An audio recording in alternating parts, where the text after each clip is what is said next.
YouTube, what's going on, guys? I want to talk about something here over on the old OhChevTwo, breaking down the Mexico City series program and just my thoughts on it overall. Now that I completed it, don't know why I did that, although I kind of had a reason. I'll tell you about it later. Gonna talk about what this program looks like and the overall team builds and how this team looks when you put it all together and you have all the captain's boosts and all that, and explain why I think captain's boosts are really struggling overall and what I think they need to do over at SDS to make a little bit of a difference. So let me get out the way here real quick. The hitter's captain for Mexico, Alejandro Kirk. His stats are pretty bad. He's just a good defender. The contacts are okay. Quirks aren't bad, but as you see, his tier 3 boost, plus 10 vision, plus 10 contact versus righties, plus 15 contact versus lefties, plus 10 fielding ability. Not a bad boost, but they need a little bit something else. So let me tell you what they need. Let's go through. You grind the entire program, guys.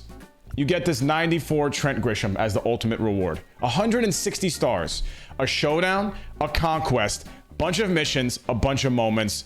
It's pretty wild. It takes a long time. For core cards, and it's the number one guy, the end of it is a 94. With 75 contact versus righties. No quirks, low clutch rating. Well, I mean, high compared to his contacts, but still decent defender, honestly. This is what the team looks like with all the boosts. Let's go through. Joey Meneses actually looks really solid offensively. He can't field. Unfortunately, there's nobody who could play the outfield, in the starting lineup other than him. So he's over here. Trent Grisham, you can't really see it right now. I'm gonna get the boosted by captain out the way so you can compare. That on the left right there, those are his hitting numbers with the boosts. The contacts are 85, 97 with 91 vision. Not great. Randy Arozarena is not bad at all. The contact boost versus righties was nice. Still, he's all right. Isaac Paredes is honestly pretty good. Defense is there. Not versus righties, he's okay. Versus lefties, he's pretty damn solid. So he's one of the better cards. Still not really a killer though. And clutch rating is 97, whatever. Luis Arias gets a pretty nice boost, right? He's pretty solid across the board now. He needed a little bit of contact help. He's one of the better cards in the entire on the entire team, but he was from the World Baseball Classic program. He's a set 1 guy. Him and Randy and Joey Meneses is from TA. Those are all guys that aren't the best 3 we've seen. Randy, Luis Arias, and Joey Meneses are all from different programs. Next up, Alan Trejo, really not great, not awful. He'll be a little bit of a role guy. Reverse splits power wise, not the worst card, but just not great. Again, not great. Even with all these tier 3 boosts. Vinny Castilla is nice. If you pick him up from the event, you get him. He's a 95. That plus 10 contact boost versus righties is a help. The defense boost too is very nice.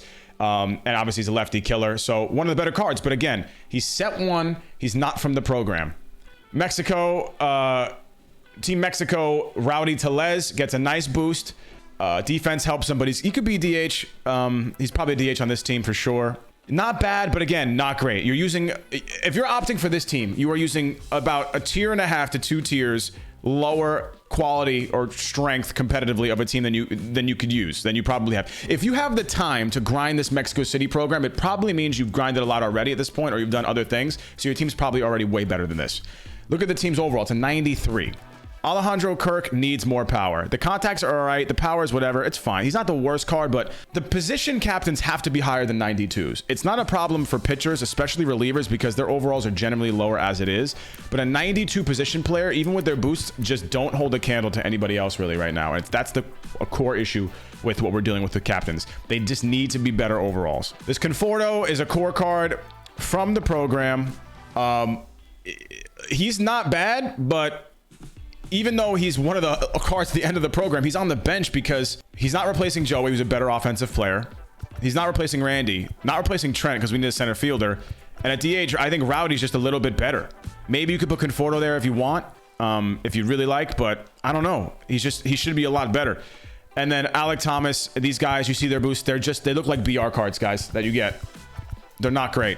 Even with the boosts, you can see the wheel, just not anything impressive. The pitching is actually pretty solid. So the captain is Mexico captain Andres Munoz, who gives you plus 15 hits per 9, plus 10 clutch, plus 10 K per 9. Makes him a pretty decent card. Low clutch rating, but it is what it is. That's kind of the theme with these cards. As far as the boosts go, obviously you have to mix in a common and then 2 bronzes here, but this Tyler Rogers, is very solid with the boost. Gallegos, solid, but the pitch mix is terrible, so I wouldn't use him. Cesa's, I think, the best out of all of them. He's got great stamina for a reliever and a nice mix.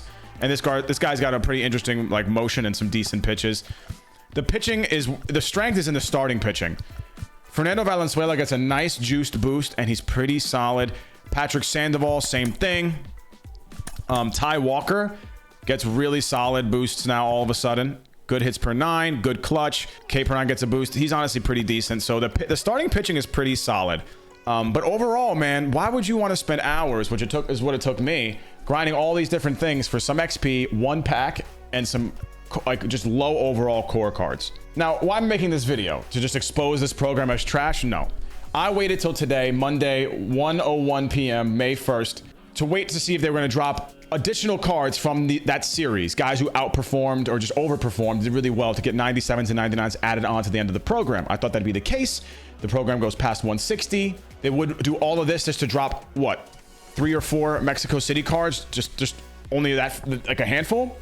Maybe they still will, but at this time they haven't. They supercharged Nelson Cruz. So I was waiting for the supercharges to come out to see if maybe that would give me a sign. If they supercharge Nelson Cruz, why would they give him a card too? Maybe they'll wait. I don't know. This was a big swing and a miss in one of the worst programs I've ever seen. You're asking people just to fanboy for Team Mexico and grind mad long for non-set 1 cards for a team that's way below the curve. 93 overall. Not great. Not great at all. And they want to figure out how to make captains work. This is how you do it. Make the boost stronger. There should never be a minus boost, ever. These cards are not good enough for that. And make the positions 94s. Relievers and starting pitchers 92s. They do, like, when you get a pitcher, reliever, or starter who gets these tier 3 boosts, they go up to 99 sometimes. The starters, the position players never get close like that. They just never get close, really. There's a gap. 92 overall reliever and a 92 overall position player are 2 very different things. That's a start. That's my thought on this program, guys. Should you do it? I still think there's going to be a core collection, so I would do it in your spare time. Don't rush to do it. If they drop something at the end of that program that incentivizes you to want to get it, like a 99, I don't know. I thought it would be Nelson Cruz, maybe like a Juan Soto, who knows, from that series, then obviously get to it. But as it stands now, it's not worth your time to go out and grind it. Do some other things. Play mini seasons because that's what they want you to do. Events, BR, whatever. That's it. That's my thoughts on this, guys. Let me know in the comments how you feel about captains and if you're running any yourself. Because you like that, not because you're like a super fanboy of, like, I don't know, like the Mariners team boost or something like that. It's because you like a Mariners. Like, are you actually running this team in ranked? And if you are, be honest. Is it because they're really great or because you just want to use them? Because that's what they wanted, captains to be competitive this year. That was one of the things they said, and we just haven't seen it so far. So let me know in the comments. I want to hear your thoughts. Peace. This team is just not good. Like, there's a few gems on this team that could actually do a few things, but I'll tell you what, overall, you want to face a left-handed pitcher, right? You just want to face a lefty. Well, this one is just weird. I just don't know, like, I don't know what the plan was. Do you know what I mean? I just don't know. I find it hard to believe that they didn't even think about step 2 for their day 1 content plan. I understand it's hard to live up to those cards, but that's your day 1 shit to drop. Now, there's a couple things that could have happened here, like a business perspective. They could have dropped all those cards and then thought that this model was going to work, and then the surprise that no one really cares about it. Or the more likely scenario, that they dropped all of those treats to get short-term interest, to get players to hop on the game and grind and sell copies, and then not really care what comes out after that.